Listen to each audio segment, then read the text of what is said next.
আওয়ামী লীগ কি শিগগিরই ফিরে আসছে এটা মনে হচ্ছে, এবং একাধিক মিডিয়া লিখেছে যে ঈদের পরে হয়তো আওয়ামী লীগ ফিরে আসবে।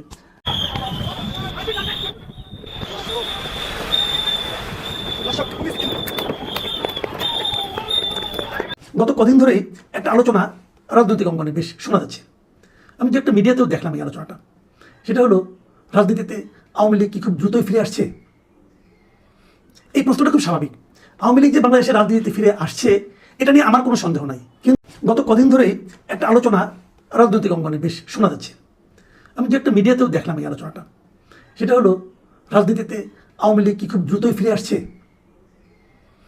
এই প্রশ্নটা খুব স্বাভাবিক। আওয়ামী লীগ যে বাংলাদেশের রাজনীতিতে ফিরে আসছে এটা নিয়ে আমার কোনো সন্দেহ নাই, কিন্তু সেই আশাটা কত দ্রুত হবে এটি হলো আলোচনা। যদিও এটা শুনলে এনসিপি হয়তো খুব মন খারাপ করবে, জামাতও মন খারাপ করতে পারে, কারণ তারা তো চাচ্ছে যে আওয়ামী লীগ আর বাংলাদেশের রাজনীতিতে কখনোই না আসুক। আমার মনে আছে একবার একটা টকশোতে আমি গিয়েছিলাম, সেখানে আমার সঙ্গে এনসিপির একজন নেতা বসেছিল, এবং তার মূল আমার বিরুদ্ধে অভিযোগটা ছিল যে আমি এবং আমাদের মতো কিছু লোক নাকি বাংলাদেশের রাজনীতিতে আওয়ামী লীগকে প্রাসঙ্গিক করে তুলছি। তো আমি তখন বলেছিলাম, ভাই দেখেন, আমি একটা ক্ষুদ্র মানুষ, আওয়ামী লীগের মধ্যে একটা বড় দলকে আমার কেন প্রাসঙ্গিক করে তুলতে হবে, এবং সেই ক্ষমতা এবং সেই যোগ্যতা তো আমার নেই। আওয়ামী লীগ রাজনীতিতে, বাংলাদেশের রাজনীতিতে আওয়ামী লীগ সব সময়ই প্রাসঙ্গিক, মানে যখন আপনি বলছেন তখনও প্রাসঙ্গিক, এবং আগামীতে আরও প্রাসঙ্গিক হবে, এটাই স্বাভাবিক। আওয়ামী লীগ ছোটোখাটো কোনো দল তো না রে ভাই। আওয়ামী লীগের সেই এনসিপির লোকজন বলতেছে, কিন্তু তাদের নিজেদের প্রাসঙ্গিকতা নিয়ে হয়তো আগামীতে 5-10 বছর পরে প্রশ্ন উঠতে পারে। কিন্তু আওয়ামী লীগ এত বড় একটা দল, এটা যদি ক্ষয়িষ্ণু হয়, যদি ক্ষয়ে যেতে থাকে, তাও কয়েক দশক লাগবে, এটাই রিয়েলিটি। তো এখন প্রশ্ন হচ্ছে, আওয়ামী লীগের গায়ের জোরে আওয়ামী লীগের যারা দায়িত্ব ছিলেন, শেখ হাসিনা সহ অন্য যারা দায়িত্ব ছিলেন, তারা অনেক অপকর্ম করেছেন, অনেক অন্যায় করেছেন, জাতির প্রতি অনেক অত্যাচার করেছেন বলে আমি বলবো, এবং আওয়ামী লীগের ক্ষতিও তারা অনেক করেছেন। আওয়ামী লীগের যদি কোনো ক্ষতি, সবচেয়ে বড় ক্ষতি রেখে করে থাকে, তাহলে শেখ হাসিনার সঙ্গে যে নেতৃবৃন্দ ছিলেন তারাই করেছেন। এটা নিয়ে আওয়ামী লীগের মধ্যেও ক্ষোভ আছে, তারাও হয়তো এদেরকে, এই নেতৃত্বকে অপছন্দ করে। কিন্তু তার মানে আওয়ামী লীগ দল হিসাবেই নিশ্চিহ্ন হয়ে যাবে এবং কখনোই এই দেশের রাজনীতিতে আসতে পারবে না, প্রাসঙ্গিক হবে না, এরকম যদি কেউ ভাবে, সে ভেবে মনে মনে আনন্দ পেতে পারে, এছাড়া এর থেকে আর কোনো লাভ হবে না। হ্যাঁ, আমি যে কথা বলছিলাম, আওয়ামী লীগ কি শিগগিরই ফিরে আসছে এটা মনে হচ্ছে, এবং একাধিক মিডিয়া লিখেছে যে ঈদের পরে হয়তো আওয়ামী লীগ ফিরে আসবে। আমার ধারণা আওয়ামী লীগের ফেরাটা অবশ্যম্ভাবী, অবধারিত, এটা ফিরবেই তারা, কারণ এদেশে আওয়ামী লীগের প্রত্যাবর্তনটা বিলম্বিত হতে পারত, আরও অনেক বিলম্বিত হতে পারত, যদি ডক্টর ইউনূস কিছু মূর্খের মতো কিছু আচরণ না করতেন। এবং সেই মূর্খের মতো আচরণগুলির প্রধান আচরণটা হলো যে আওয়ামী লীগের ঘরবাড়ি জ্বালিয়ে দেওয়া, গ্রামাঞ্চলে আওয়ামী লীগের নেতা, ছোটোখাটো আওয়ামী লীগের সমর্থকদের উপর মব পরিচালিত করা, এবং সবশেষ আওয়ামী লীগের রাজনৈতিক কর্মকাণ্ডকে স্থগিত করে দেওয়া। এই প্রত্যেকটা কাজ করার মাধ্যমে তাদের মেধা তাদেরকে বলেছে যে আমরা লাভ করছি, বাস্তবতা হলো তারা ক্ষতিগ্রস্ত হয়েছে, এবং আওয়ামী লীগ আরও বেশি জনপ্রিয় হয়েছে। এই দেশের মানুষের একটা স্বাভাবিক, একটা সাধারণ মনস্তত্ত্ব আছে, সেই মনস্তত্ত্বটা হলো তারা সবসময় অত্যাচারিতের পক্ষে কাজ করে। তাদের চিন্তা, তাদের ভালোবাসা, তাদের সহানুভূতি সবসময় যে মার খায় তার প্রতি থাকে। হয়তো সে মুখের উপর প্রতিবাদ করতে পারে না, কিন্তু মনে মনে ভাবে, আহা, এই লোকটা কেন মারছে না, এটা ভাবে। যে জিনিসটা নেপালে হয়েছিল, আমি সেটাই বলেছিলাম যে একটা রাজনৈতিক দলকে যদি প্রত্যাখ্যান করতে হয়, সেই প্রত্যাখ্যানের দায়িত্বটা দিতে হবে জনগণকে। জনগণ ঠিক করবে তারা কাকে চায়, কাকে চায় না, যেটা নেপালে হয়েছে। নেপালে যারা এতদিন ক্ষমতায় ছিল, এই কমিউনিস্ট বলেন, কমিউনিস্ট পার্টি বলেন, মাওবাদীরা বলেন, অথবা নেপালি কংগ্রেস বলেন, তাদের সবার ভরাডুবি হয়েছে। একেবারে নতুন একটা দল তারা কিন্তু উঠে এসেছে। তাদেরকে ভরাডুবি কে করিয়েছে? সরকার না। সরকার একদিনের জন্য তাদের রাজনৈতিক কর্মকাণ্ডকে স্থগিত করে নাই, তারা সবাই প্রচারণা চালিয়েছে তাদের মতো করে। আর এই জেনজি সাপোর্টেড যে পার্টি, তারা করেছে তাদের মতো করে। জনগণ পরিবর্তনটা চেয়েছে, জনগণ তাদের অপকর্মের জন্য তাদেরকে প্রত্যাখ্যান করেছে। এই সুযোগটা আমাদের দেশে জনগণকে দেওয়া উচিত ছিল। সেই সুযোগটা না দিয়ে ডক্টর ইউনূসের সরকার যারা আছেন এবং তাদের সঙ্গে যারা তরুণ যারা ছিলেন, তার সঙ্গে জামাত, এই লোকগুলি একটা স্থূল বুদ্ধির পরিচয় দিয়ে আওয়ামী লীগকে গায়ের জোরে কার্যক্রম স্থগিত করেছে। লাভ কি হয়েছে? লাভ হবে না। আগামীতে আওয়ামী লীগ ফিরে আসবে কি হবে সেটাও বলি। আগামীতে স্থানীয় সরকার নির্বাচন কিন্তু হবে। স্থানীয় সরকার নির্বাচন কি এবার দলীয় প্রতীকে হবে? আগে কি হতো? আগে স্থানীয় সরকার নির্বাচনের একটা পদে, মানে মেয়র পদ অথবা চেয়ারম্যান পদ, এই পদটাকে তারা দলীয়ভাবে করতো, মানে প্রতীক থাকতো, দলীয় প্রতীক থাকতো। আমি মনে করি এটা ভুল, এবং এই ভুলের খেসারত কিন্তু আওয়ামী লীগ দিয়েছে।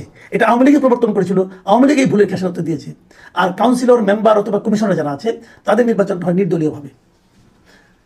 অন্তর্বর্তীকালীন সরকার দায়িত্ব নেওয়ার পর তারা সমস্ত মেয়র, মানে পৌরসভার মেয়র এবং কাউন্সিলর এবং কমিশনার এবং সিটি কর্পোরেশনের মেয়র এবং কাউন্সিলর সব পদগুলোকে বাতিল করে দিয়েছে। এটা আমি মনে করি একটা অন্যায় করেছে, যেমন তারা করেছে। করার পর তারপর তারা সেগুলোতে প্রশাসক নিয়োগ করেছে। এই প্রশাসক কারা ছিল? বিভিন্ন পর্যায়ে সরকারি কর্মকর্তারা ছিল। এর বিপরীতে এই সরকার দায়িত্ব নিয়ে প্রথমে যে কাজটা করেছে, সেই প্রশাসনগুলিকে সরিয়ে নতুন প্রশাসক নিয়োগ করেছে। এরা কাকে করেছে? বিএনপি পন্থী লোকজনকে করেছে, বিএনপির লোকজনকে, বিএনপির দলের নেতাদেরকে এই সিটি কর্পোরেশনে। এর মধ্যে দেশের 12টা সিটি কর্পোরেশনের মধ্যে 11টাতে তারা তাদের দলের লোককে মেয়র হিসেবে নিয়োগ দিয়েছে। আর আরেকটা সিটি কর্পোরেশন, যেটা নাকি চিটাং সিটি কর্পোরেশন, সেখানে আদালতের আদেশের মাধ্যমে তাদের যে লোকটা মেয়র হিসেবে আছেন, উনিও তাদের দলের লোকই আছেন, বিএনপি করতেন উনি এক সময়। তো তার মানে সবগুলো সিটি কর্পোরেশন বিএনপি কিন্তু একভাবে দলীয়ভাবে দখল করেছে। আমার বিবেচনায় ঠিক হয়নি। তারা হয়তো ভেবেছে আমি দখল করলাম, তারপরে 6 মাস 1 বছর পরে মধ্যে নির্বাচন দিব, আমি গুছিয়ে নেই। এই যে ঘোষণাটা আছে না, এই ঘোষণাটা আপনাদের জন্য বুমেরাং হবে। আমি এটা কালকেও বলেছি, আজকে আবারও বলি, বুমেরাং হবে। আমি আজকে আবার দেখলাম দেশের 42টা জেলা পরিষদে তারা প্রশাসক নিয়োগ করেছে, এবং বলা ভালো এগুলোকেও সব দলীয় লোক কিন্তু তাদের দলের লোকজনকে নিয়োগ করেছে। এবং যারা এমপি ইলেকশনে হেরেছে তাদেরকে এনে জেলা পরিষদের প্রশাসক বানিয়েছে। আমি মনে করি এগুলো বুমেরাং হবে। তারপরে বিএনপি তাদের রাজ্যে তাদের মতো করে করবে, এবং এটা ফেরানোর জন্য শেষ পর্যন্ত নির্বাচনে কারচুপি করবে কিনা আমি জানি না, তবে সে আশঙ্কা আমি কিন্তু দেখতে পাচ্ছি। যদি সেরকম কিছু হয়, তার পরিণতিও বিএনপিকেই ভোগ করতে হবে। আমি জানি না কী হবে। যাই হোক, আমরা অপেক্ষা করি। আমরা আশা করবো যারা প্রশাসক হিসেবে দায়িত্ব পেয়েছেন তারা ওখানে যে ভালো ভালো কাজ করবেন, এবং ভালো কাজ করার মাধ্যমে জনগণ তাদের প্রতি আকৃষ্ট হবে, জনগণ তাদেরকে ভালোবাসবে, এবং সেই ভালোবাসাজনিত কারণে তারা অনেক ভোটের ব্যবধানে জিতে আসবে। বিএনপির এই যে পরিকল্পনা, এই পরিকল্পনা হোক, এটা ভালো খারাপ না, এটা নিয়ে আমার কোনো আপত্তি নাই। একজন তো জিতলেই হলো, আমরা একজন ভালো লোককে চাই। কিন্তু দেখা যাবে কি, যদি এগুলো দলীয় প্রতীকে না হয়, তাহলে কিন্তু আপনি এখানে আওয়ামী লীগকে পাবেন। আওয়ামী লীগ তো প্রথমে মেয়র পদে খুব ভালো করবে না, দিতেও চাইবে না, তারা হয়তো ওই পদে যাবেও না। যদি নির্দলীয় হয়, তারা নির্দলীয়ভাবে তাদের দলের সঙ্গে যারা জড়িত আছে তাদেরকে তারা কমিশনার অথবা কাউন্সিল অথবা মেম্বার পদে তারা মনোনয়ন দেবে, এবং তাদের মধ্যে অনেকেই পাশ করে আসবে। এই ব্যাপারে আপনারা নিশ্চিন্ত থাকতে পারেন। এখন বলবেন আমার এই কথা ভিত্তিকে, আমি ভিত্তিকে বলি। দেখেন, সারা দেশে এই যে আইনজীবীরা আছে না, আইনজীবীদের একটা সমিতি আছে, আইনজীবী সমিতি। দেশে 74টা আইনজীবী সমিতি আছে সারা দেশে, বিভিন্ন জেলায়, হাইকোর্টে, সুপ্রিম কোর্টে এরকম জায়গা আছে।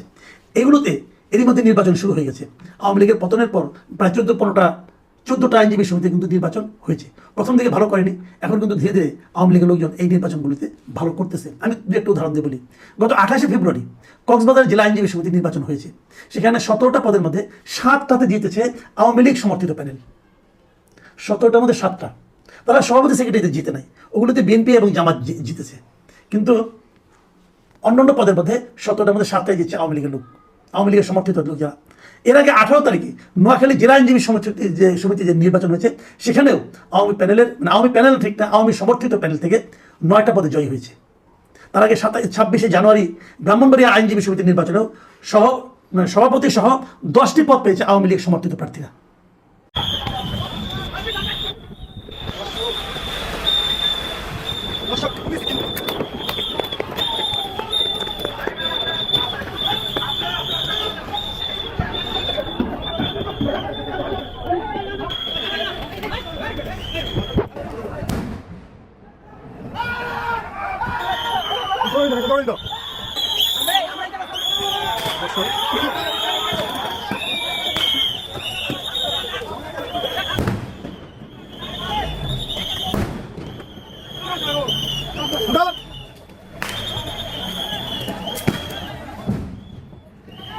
দর্শক, পুলিশ কিন্তু তাদের সর্বোচ্চ বল প্রয়োগ করছে।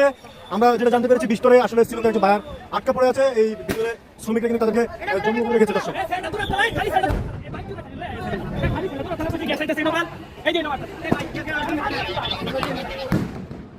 দর্শক, ভোটবাজার এখন রণক্ষেত্রে পরিণত হয়েছে। দর্শক,